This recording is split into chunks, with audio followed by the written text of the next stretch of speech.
Hello everyone, I am very glad that you're joining this story. Subscribe, like and comment. Enjoy the story, smile more often.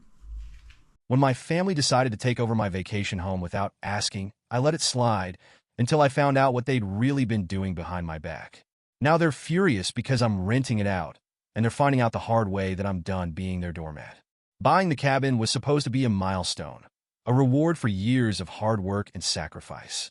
Tucked away near a tranquil lake, surrounded by towering pines, it was everything I had dreamed of, peaceful, private, and mine.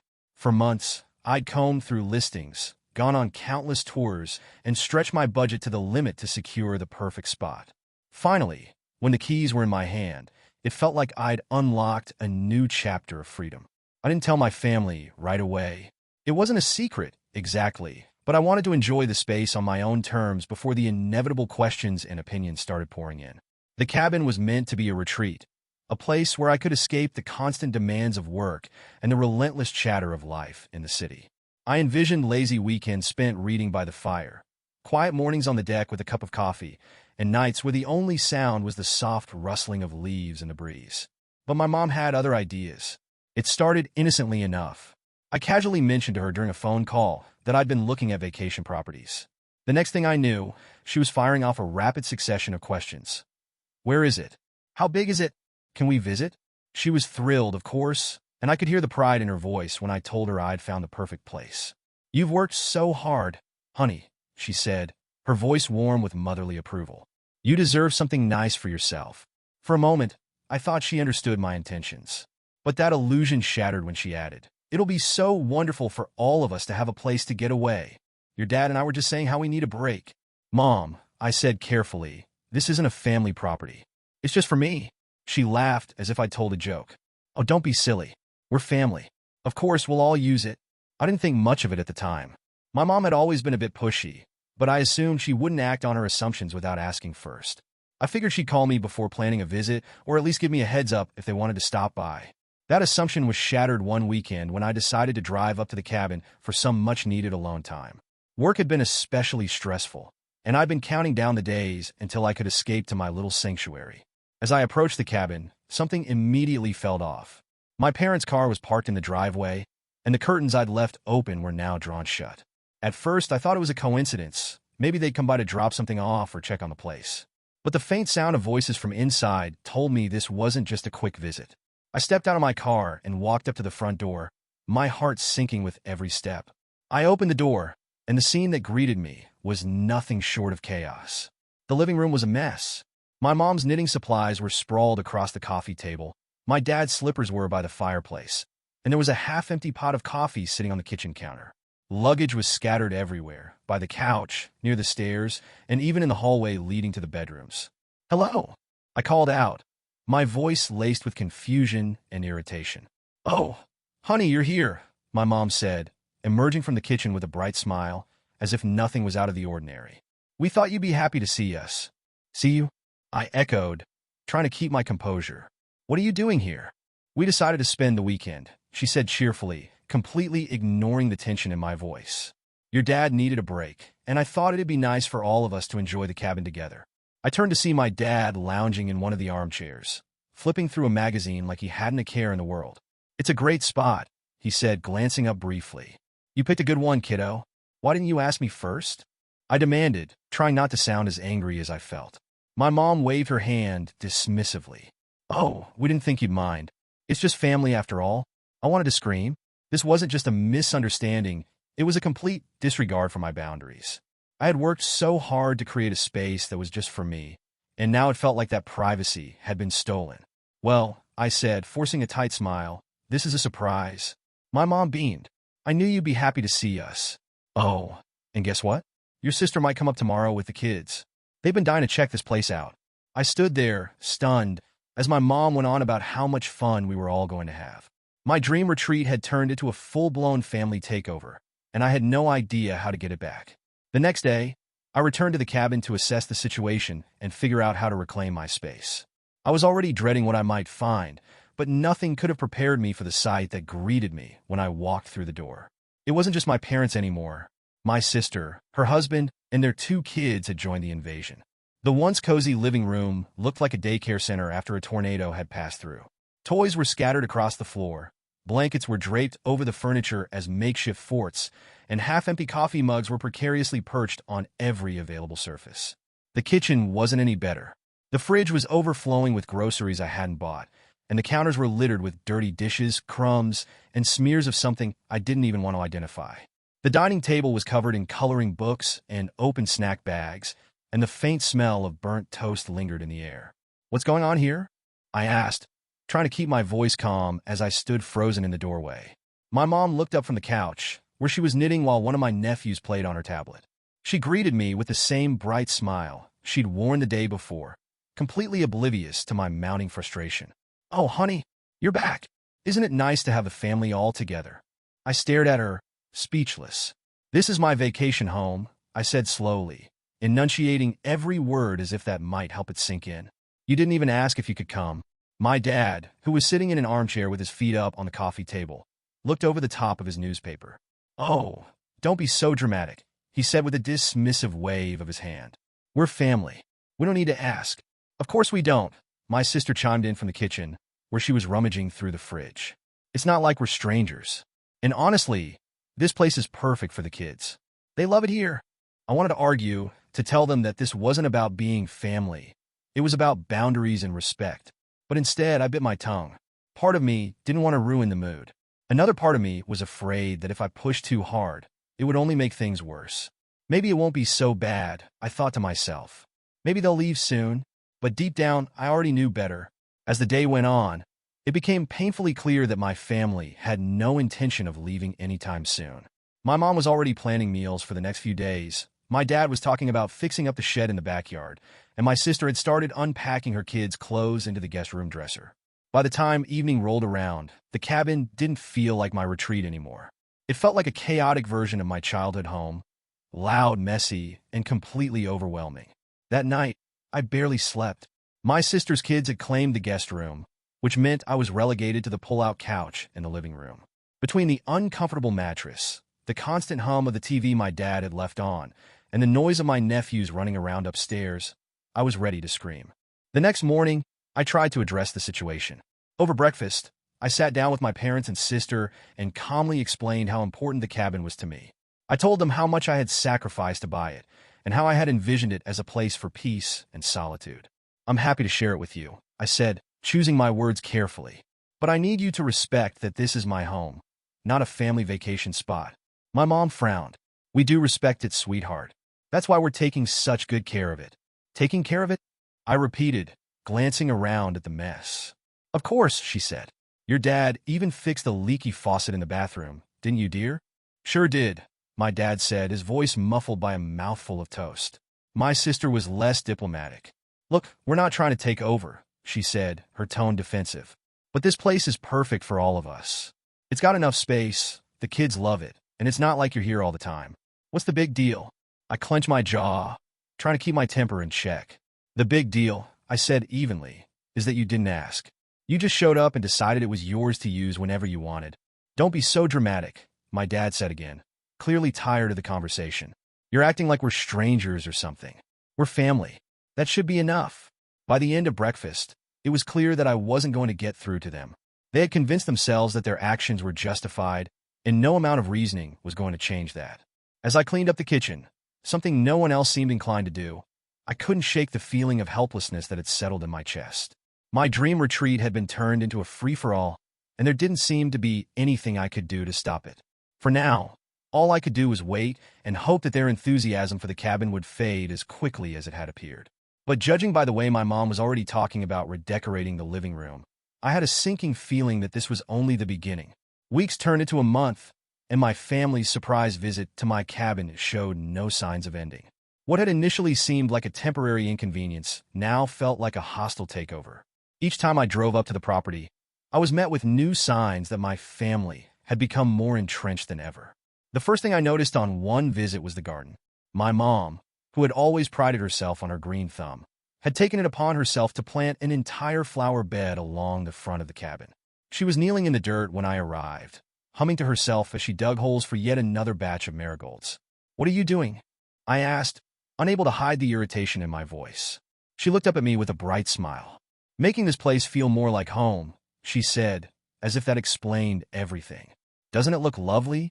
I wanted to scream. Instead, I forced a tight smile and walked inside, only to find that my dad had brought up several pieces of old furniture from their house. An ancient recliner now dominated the corner of the living room, its faded upholstery clashing horribly with the rest of the decor. A rickety bookshelf had been wedged against the wall, its shelves crammed with yellowed paperbacks my dad had no intention of reading. "Just trying to make things more comfortable," he said when I asked about it. That sofa you had wasn't very supportive for my back. The worst offender, however, was my sister. She had fully settled into the guest room with her husband and 2 kids, and she showed no signs of giving it up anytime soon. Toys and clothes spilled out into the hallway, and the kids treated the entire cabin like their personal playground. One afternoon, as I stood in the kitchen watching her pour cereal into bowls for her children, she casually mentioned the idea of enrolling them in a nearby summer camp. "It's so convenient," she said, not even looking up as she spoke. "They could spend the mornings there, and we'd have more time to relax. What do you think?" I stared at her, dumbfounded. "What do I think?" I repeated. "I think this is supposed to be my vacation home, not your full-time residence." She laughed like I was joking. "Oh, come on. It's not like you're using it all the time. And besides, the kids love it here. It's good for them to be in nature." I started dropping hints, hoping they'd take the message and start packing up. "You guys must be so busy back home," I said one evening as we sat around the dining table. "How's everything going with work and school?" My mom waved her hand dismissively. "Oh, everything's fine back there. We're in no rush." "Yeah," my dad added. "No sense in leaving when we've got everything we need right here." I wanted to argue, to remind them that they weren't the ones footing the bill for this so-called paradise. But every time I tried to bring it up, they'd deflect or brush me off, as if my concerns didn't matter. What stung the most was how they treated me when I came to visit. My own cabin didn't feel like mine anymore. They acted like I was the guest, someone intruding on their space. On one particularly frustrating visit, I noticed that the furniture in the living room had been rearranged. The coffee table had been moved to a different corner, the sofa was angled toward the window, and a hideous lamp I'd never seen before stood in the middle of it all. "What happened here?" I asked, gesturing to the changes. My dad didn't even look up from his book. "We like it this way," he said simply, as if that settled it. It was a small thing, but it felt like the final straw. I had worked so hard to make the cabin a reflection of my own taste and personality, and now it was being overwritten by my family's preferences. Every change they made, every piece of furniture they brought in, felt like another piece of my dream slipping away. One night, after another long and fruitless conversation with my mom about boundaries, I sat on the back porch and stared out at the darkened lake. The peace and solitude I had envisioned when I bought the cabin felt like a distant memory. Instead of tranquility, the cabin was now a source of constant stress, a battleground where I was fighting to reclaim what was mine. It wasn't just about the cabin anymore.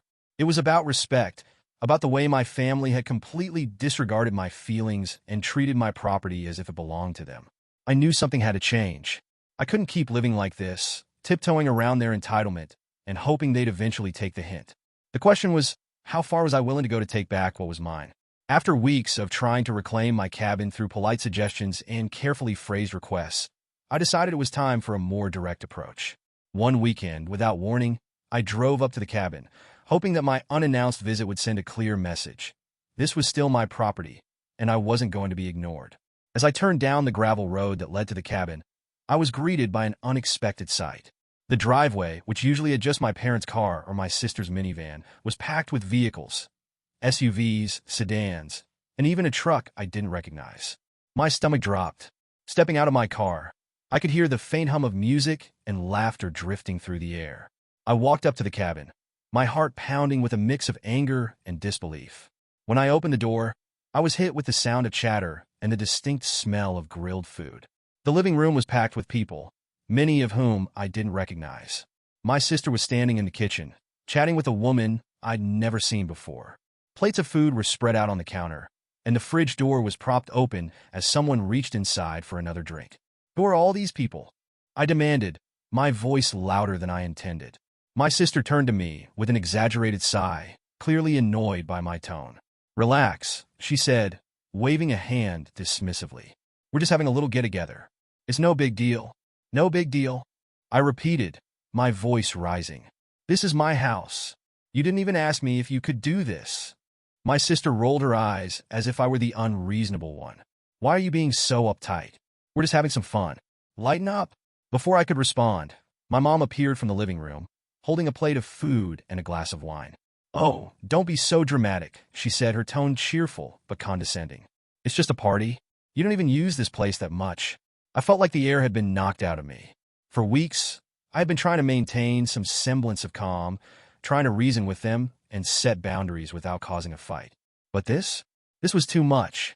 Do you even hear yourselves? I asked, my voice shaking with anger. You've taken over my property, and now you're hosting strangers here without even telling me? How is this okay to any of you? My dad, who had been standing on the back deck talking to one of the guests, walked in just in time to catch the tail end of my outburst. What's going on? He asked, looking between me and my sister. She's freaking out over the party, my sister said, crossing her arms. My dad frowned at me, his expression one of mild annoyance. It's just a get-together, he said. What's the big deal? The big deal, I said, practically spitting the words, is that this isn't your house. It's mine, and you don't get to make decisions about it without my permission. The room fell silent for a moment, the tension thick enough to cut with a knife. My mom finally broke the silence, her voice softer but still defensive. We didn't mean to upset you, sweetheart. We thought you wouldn't mind. You're hardly ever here. That doesn't matter, I snapped. It's not about how often I'm here. It's about respect. This is my property, and you've treated it like it belongs to you. My sister scoffed, muttering something under her breath about me being selfish. I turned to her, my anger boiling over. Selfish? You've been living here rent-free, trashing the place, and now you're throwing parties without even asking me. If anyone's selfish, it's you. My dad put a hand up, as if to calm me down. All right, that's enough, he said. Let's not make this a bigger deal than it needs to be. I shook my head, unable to believe what I was hearing. It's already a big deal, Dad, and I'm done letting this slide. This ends now. I walked out of the house and stood on the porch, trying to catch my breath. My mind raced with thoughts of everything they'd done since they first showed up uninvited. The mess, the disrespect, the entitlement, it all came rushing back, fueling my determination. I didn't know exactly how I was going to fix this, but one thing was clear. I couldn't keep letting them walk all over me. The cabin was my sanctuary, my dream, and I wasn't going to let them ruin it any longer. That was it. I couldn't take it anymore. After that disastrous weekend, I drove back home fuming. Every mile I put between myself and the cabin seemed to fuel my resolve. I let my family walk all over me for too long, and it was time to put an end to it. If they couldn't respect my boundaries, then I'd have to take matters into my own hands. I spent the next few days weighing my options. Part of me still clung to the hope that I could talk some sense into them, but their repeated dismissals and outright disrespect had left me with little faith in that possibility. If they weren't willing to leave on their own, I'd have to give them a reason to. That's when the idea struck me. Renting. Turning the cabin into a short-term rental could solve all my problems. Not only would it ensure my family couldn't treat the place like their personal vacation home, but it would also generate extra income that could help offset the cost of maintaining the property. At first, the thought of renting the cabin made me feel guilty. I knew it would mean kicking my family out, and I could already hear the backlash in my head. Accusations of selfishness, guilt-tripping about family loyalty, and dramatic proclamations about how I was betraying them. But as I sat at my desk, staring at the growing pile of repair and maintenance bills, my guilt began to fade. Why should I feel bad for taking control of my own property? They hadn't asked permission before moving in. They hadn't contributed a single penny to the upkeep of the cabin. And they certainly hadn't respected my efforts to create boundaries. With a renewed sense of determination, I began researching short-term rental platforms. I took photos of the cabin during its rare moments of tidiness, carefully cropping out the clutter my family had left behind. The natural beauty of the lake and the surrounding forest practically sold itself, and I was confident the cabin would attract renters quickly. I was right. The moment I listed the property online, inquiries started pouring in. Families, couples, and even solo travelers were eager to book their stay at the cozy lakefront cabin. Within days, I had bookings lined up for the entire summer. It was almost surreal how fast it all happened, and for the first time in weeks, I felt like I was regaining control. Once the bookings were confirmed, I knew it was time to let my family know. Drafting the message was harder than I expected. I wanted to be firm, but not overly harsh, clear without being confrontational. Here's what I sent. Hi everyone. I wanted to let you know that I've decided to start renting out the cabin as a short-term rental. The first guests are arriving in June, so I'll need the property to be vacated by the end of the month to prepare it for them. I appreciate your understanding and hope you've enjoyed your time there. I hit send and braced myself for the inevitable fallout. It didn't take long for the replies to start rolling in. My mom was the first to respond. Her text was a flurry of exclamation points and capital letters. What do you mean renting it out? Where are we supposed to go? My sister followed shortly after with a much angrier message. Seriously? You're kicking us out so you can make money off strangers? What's wrong with you? Even my dad, who rarely texted, chimed in with a curt, "This feels a bit extreme, don't you think?" I took a deep breath before responding to each of them. To my mom, I explained that I had always intended the cabin to be a private retreat, and that renting it out was the best way to preserve its condition and cover the costs of maintaining it. To my sister, I simply said, "This is my property. I've been more than generous, but it's time to set boundaries." And to my dad, I replied, "What's extreme is how you've treated my property like it's yours. This decision isn't up for debate." The next few days were a whirlwind of emotions. My family bombarded me with calls, texts, and even a few passive-aggressive social media posts. My mom called me in tears, pleading with me to reconsider. "Honey, we're family," she said, her voice cracking. "Family is supposed to take care of each other." "Exactly," I replied. "And taking care of each other means respecting boundaries. You haven't done that. So now I'm taking care of myself." My sister was less emotional, but far more confrontational. She accused me of being greedy, selfish, and ungrateful for everything they'd done for me over the years. "I'm not ungrateful," I said calmly. "I'm just done being taken advantage of." Despite their protests, I stood my ground. I gave them until the end of the month to vacate the cabin. And when the day came, I drove up to ensure everything was in order. The cabin was in worse shape than I'd anticipated. There were scratches on the hardwood floors, stains on the carpets, and broken furniture shoved into the garage. It was clear that my family hadn't bothered to take care of the place, and seeing it in such a state only solidified my decision. As I stood in the middle of the living room, surveying the mess, I felt a strange mix of sadness and relief. This wasn't how I'd envisioned things when I first bought the cabin, but I knew I was making the right choice. Taking back control wasn't just about reclaiming my property. It was about reclaiming my voice, my boundaries, and my sense of self. And for the first time in weeks, I felt like I could finally breathe. As expected, my decision to take back control of the cabin and rent it out didn't sit well with my family. The backlash began almost immediately after I sent the message asking them to vacate. At first, I tried to brace myself for what I knew was coming, but nothing could have fully prepared me for the storm of guilt trips, accusations, and outright hostility that followed. The first call came from my mom. She was crying before I even said hello. "How could you do this to your family?" she sobbed, her voice thick with emotion. "We're your parents. We've always been there for you. And this is how you repay us?" "Mom," I said, trying to stay calm, "this isn't about repayment. It's about boundaries. I've been more than generous letting you stay there, but it's my house, and I have every right to decide how it's used." She sniffled dramatically, ignoring my attempt at reasoning. "We were just trying to enjoy it as a family. Why would you throw us out like this? You've turned your back on us." The next call came from my sister, who was far less emotional, but much angrier. "So what? You're kicking us out so you can make money off strangers?" she demanded, her tone dripping with disdain. "This isn't about the money," I said firmly. "It's about respect. You've treated my property like it's yours, and that's not okay." "You're unbelievable," she snapped. "After everything we've done for you, this is how you treat us? You don't even care about your own family." "I do care," I replied, my voice steady. "But caring about family doesn't mean letting them walk all over you. This is my house, and you had no right to take it over without asking." Her response was a string of accusations and insults that I won't repeat, but the gist of it was clear. She thought I was selfish, ungrateful, and putting my own interests above those of the family. For weeks, the guilt trips and angry messages kept coming. My mom called almost daily, cycling between tearful pleas and passive-aggressive remarks. "I hope you're happy with your decision," she said during one particularly tense call. "You've really shown us where your priorities lie." My sister took to social media, posting vague but pointed comments about people who care more about money than their own blood.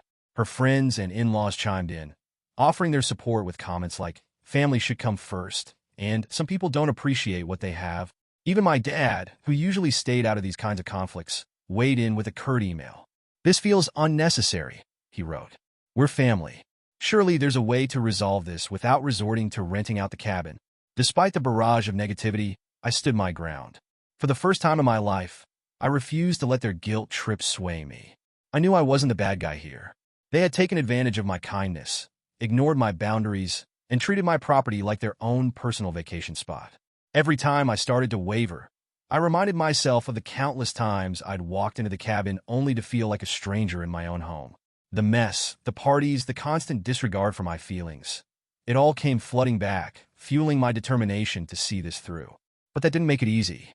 The pressure was relentless, and there were moments when I felt like caving just to make the drama stop. Late at night, I replayed their words in my head, wondering if I really was being selfish or ungrateful.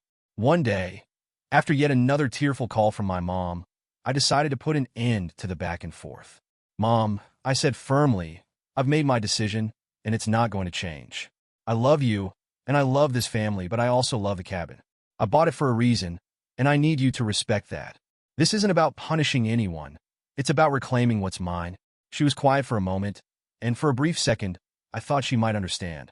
But then she sighed and said, "I just hope you can live with yourself, knowing how much you've hurt us." That was the last straw. "Mom," I said, my voice cold, "if respecting my boundaries hurts you, that's not my problem. I won't let you guilt me into changing my mind." The messages and calls eventually slowed down, but the tension lingered. My mom and sister weren't speaking to me, and even my dad kept his interactions short and formal. It was awkward and uncomfortable, but I knew it was the price I had to pay to stand up for myself. In the meantime, I focused on preparing the cabin for its first renters. Cleaning, repairing, and redecorating became my therapy, a way to channel my frustration into something productive. By the time the first guests arrived, the cabin was spotless and welcoming, a far cry from the chaotic mess my family had left behind. Taking back control wasn't just about the cabin. It was about reclaiming my voice, my boundaries, and my sense of self-worth. And no amount of guilt trips could take that away from me. When the first renters arrived at the cabin, I was equal parts excited and nervous. After weeks of cleaning, organizing, and setting boundaries with my family, I thought I'd finally reclaimed my property. The cabin looked pristine in the photos I had posted online, and I'd received nothing but glowing messages from potential guests excited to stay in such a serene location. But my excitement quickly turned to dread when the renters called me just a few hours after checking in. "Hi," the voice on the other end of the line said cautiously. "We just wanted to let you know, the place isn't quite as described." My stomach sank. "What do you mean?" "Well, the kitchen looks great and the lake view is amazing, but the bedrooms are kind of a mess. And we found a few things that don't seem right." I apologized profusely and assured them I would sort everything out. After the call ended, I grabbed my keys and drove straight to the cabin, dreading what I might find. The moment I walked in, it was clear the renters hadn't been exaggerating. The carpets, which I had painstakingly shampooed before listing the property, were stained with muddy footprints and what looked like spilled wine. The walls, once pristine, were scuffed and marked with handprints and scratches. As I moved through the cabin, the damage only became more apparent. The living room rug had a large burn mark in the center, and the coffee table had been scratched so deeply it looked like someone had used it as a cutting board. The cushions on the couch were torn, and the curtains in the guest room were missing entirely. The kitchen seemed untouched at first glance, but when I opened the pantry, I found piles of junk shoved inside. Empty boxes, random knickknacks, and even a few broken appliances my dad must have dumped there when he brought in his old furniture. The worst discoveries, however, came when I started opening closets and checking the garage. In one of the bedroom closets, I found a stack of broken toys and torn books that my sister's kids must have left behind. Tucked into the corner was a partially deflated air mattress with duct tape covering a large hole. The garage was even worse. It looked like someone had been using it as a dumping ground for things they didn't want to deal with. There were cracked plastic bins filled with mismatched tools, a rusty old lawn chair, and, inexplicably, a giant pile of clothes that smelled like mildew. And then I found the chair. Stuffed into the far corner of the garage, hidden behind a pile of boxes, was one of the dining room chairs I'd brought up when I first bought the cabin. Its backrest was snapped clean in half, and someone had scrawled a note on a piece of duct tape stuck to the seat. "Too bad," it read, the handwriting unmistakably my sister's. I stood there for a moment, staring at the note in disbelief. Anger bubbled up inside me, threatening to boil over. This wasn't just disrespect, it was outright mockery. My sister had treated my property like garbage, and she clearly hadn't cared about the consequences. By the time I finished inspecting the cabin, my initial anger had turned into full-blown fury. The state they'd left it in wasn't just careless. It was malicious. I'd given them the benefit of the doubt for far too long, and now I was paying the price, literally. The repairs were going to cost me thousands. Replacing the carpet alone was a significant expense, and that didn't even cover the furniture, paint, or deep cleaning the renters would expect. I called my mom that evening, determined to get some answers. "Mom," I said, barely able to keep the frustration out of my voice, "did you know how bad the cabin was when you left?" "What do you mean?" she asked, her tone defensive. "I mean the stains on the carpet, the scratches on the walls, the piles of junk in the closets," I replied. "Not to mention the broken chair with a note from my sister saying, 'Too bad.'" There was a long pause on the other end of the line before she finally spoke. "I don't know anything about that," she said quietly. "Really?" I shot back. "Because it doesn't seem like anyone made an effort to leave the place in good shape. It's a disaster, Mom. It's going to take me weeks to fix everything." Her tone grew defensive. "Well, maybe if you hadn't rushed us out, we could have cleaned up properly." I couldn't believe what I was hearing. "Rushed you out? You were there for months, Mom. That's more than enough time to pack up your things and leave the place in decent condition." "You don't understand," she snapped. "We were trying to make the cabin better, but you're acting like we destroyed it on purpose. It's not fair to blame us for everything." I ended the call shortly after that, realizing it was pointless to argue. My mom wasn't going to take responsibility, and neither was my sister. If I wanted to fix the cabin, I'd have to do it on my own, just like I'd done everything else. As I sat down to calculate the cost of repairs, one thing became painfully clear. This wasn't just about the cabin anymore. It was about respect, or the lack thereof. My family had taken advantage of me, and it was time to show them that there were consequences for their actions. After days of sorting through the mess my family had left at the cabin, I finally reached my breaking point. Between the piles of junk, the damaged furniture, and the stained carpets, I had spent countless hours and a small fortune trying to restore the property to its original condition. The final straw came when I totaled the repair costs and saw the number glaring back at me, well into the thousands. This wasn't wear and tear, it was outright neglect. And it was time to let my family know exactly how I felt about it. I started by gathering evidence. I took photos of everything: the scuffed walls, the ruined rug, the broken chair with my sister's sarcastic note. I saved all my repair receipts and documented the hours I'd spent cleaning and organizing. By the time I finished compiling everything, I had a mountain of proof showing just how much damage they had done. Then I called a family meeting. We met at my parents' house, where I figured it would be harder for them to avoid the conversation. My mom, dad, and sister were all seated around the dining table when I walked in with a folder full of photos and receipts. "I think we need to talk," I said, placing the folder on the table. My mom gave me a wary look. "About what?" "The cabin," I replied, my voice calm but firm. "Specifically, the state you left it in." I opened the folder and began laying out the photos one by one. First, the stained carpets. Then, the scratched walls. The piles of junk in the closets. The broken chair. With each new image, their expressions shifted from confusion to discomfort. "This is what I came back to after you left," I said, pointing to the photos. "Do you think this is acceptable?" My mom sighed, leaning back in her chair. "Oh, come on. It's not that bad. A little wear and tear is normal." "No," I said, my voice rising slightly. "This isn't normal. This is neglect. You treated my house like a free hotel and left me to deal with the mess." My dad, who had been silent up until this point, cleared his throat. "We didn't mean to leave it in bad shape," he said, avoiding my gaze. "We thought it was fine when we left." "Fine?" I repeated, incredulous. "Did you even look around before you left?" "Because it definitely wasn't fine. And it's not just a mess. It's the complete lack of respect. You didn't ask to use the cabin, you didn't ask to bring guests, and you didn't ask to make changes to the furniture or layout. You just decided it was yours to do with as you pleased." My sister, who had been scrolling through her phone, finally looked up. "Okay, we get it," she said, rolling her eyes. "You're mad, but do you really have to make such a big deal out of this?" "It's just stuff. Just stuff," I said, my voice trembling with anger. "It's not just stuff, Emily. It's my property. It's the house I worked hard to buy, and you trashed it. You even left a note on a broken chair that said, 'Too bad.' How is that okay?" She had the decency to look slightly embarrassed, but her tone remained defiant. "We didn't mean to ruin anything. And besides, you're renting it out now, so it's not like you need it." "That's not the point," I snapped. The point is that you disrespected me and my property. I let you stay there because I trusted you, and you completely took advantage of that trust. My mom tried to intervene, her voice soothing but patronizing. Honey, we're family. Families make mistakes sometimes. You shouldn't hold this against us. I stared at her in disbelief. This isn't about holding a grudge, Mom. This is about accountability. You can't just excuse everything by saying, we're family. That doesn't give you a free pass to treat me or my property however you want. The room fell silent, the tension so thick it was almost suffocating. For the first time, it seemed like they were beginning to understand the gravity of the situation. I've already spent thousands fixing what you left behind, I continued, my tone unwavering. And I'm done letting you walk all over me. From now on, the cabin is off limits. If you can't respect my boundaries, then you don't get to use my property. My dad nodded slowly, his expression grim. Fair enough, he said quietly. My mom looked like she wanted to argue, but didn't. My sister muttered something under her breath, but I didn't bother asking her to repeat it.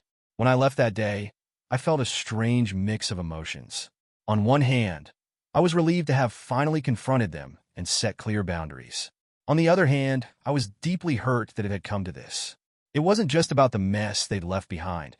It was about the lack of respect and consideration they had shown throughout the entire ordeal. But as I drove away, I knew one thing for sure. I wasn't going to let them take advantage of me again. After the confrontation, the tension between me and my family didn't disappear overnight, but it began to fade.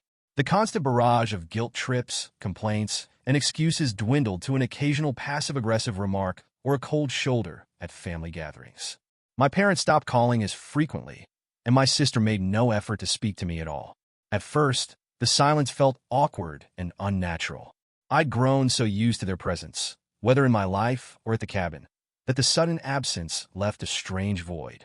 But as the weeks turned into months, I began to appreciate the quiet. For the first time in years, I felt like I could breathe without someone hovering over my shoulder, demanding my time, money, or patience. With my family out of the picture, I focused on making the cabin the sanctuary I'd always envisioned. Renting it out had proven to be a surprisingly lucrative decision. Within weeks, I had enough bookings lined up to keep the property occupied for months. Families, couples, and solo travelers all seemed eager to experience the tranquility of the lake and the charm of the cozy cabin. The extra income gave me the freedom to invest in upgrades I'd only dreamed about before. I replaced the stained carpets with sleek hardwood floors, painted over the scuffed walls with warm, inviting colors, and installed modern appliances in the kitchen. I even splurged on a set of Adirondack chairs for the deck, creating the perfect spot to watch the sunset over the lake. Each improvement felt like a step toward reclaiming not just the cabin, but my sense of ownership and pride. This wasn't just a rental property. It was my escape, my accomplishment, and a reminder of the boundaries I had fought so hard to set.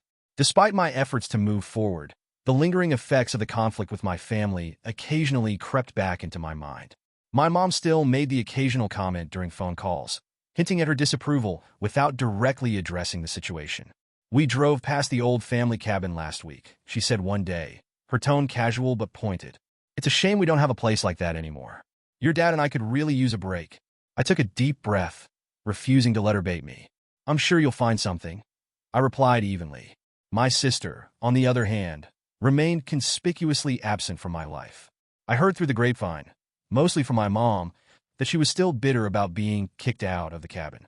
According to my mom, she had complained to anyone who would listen, painting me as the villain who valued money over family. She's hurt, you know, my mom said during another conversation.